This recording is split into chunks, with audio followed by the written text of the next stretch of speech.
This was the scene this morning. Police lining the entry as Magruder High School students return to the classroom for the first time since Friday's brutal shooting of a 15-year-old in the boys' bathroom.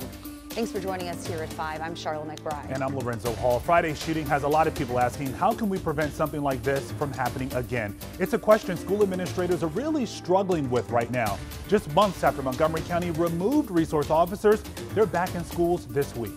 Bruce LeShan is live at Magruder High School in Rockville tonight. And Bruce, the decision to add back armed officers comes with some of the shocking and frankly disturbing details of the crime.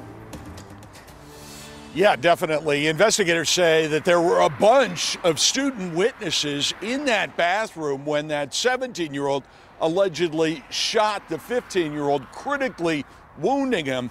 And police say instead of calling 911, those witnesses posted to social media bragging about what they had seen. So there really are a lot of questions about how to make our schools safer.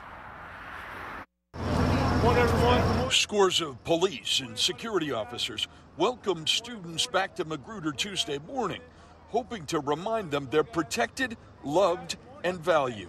Teamwork, right? Do you like having the police officers in the school again?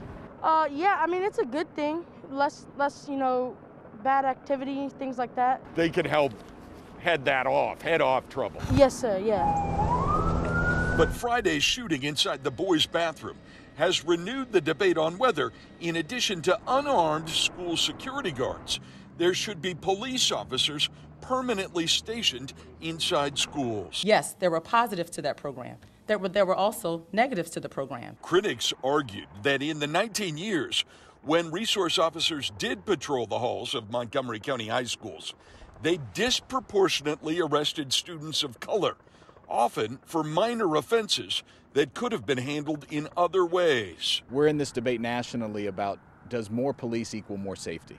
And I would say it doesn't. We are underinvested in the things that we know work: counselors, nurses, social workers. And I just think the police are the wrong tool. Officers were stationed in Montgomery County schools a few years after the mass shooting at Columbine in Colorado. And the past president of the National Association of School Resource Officers says well-trained police can still make a huge difference. I think that school resource officers are critical.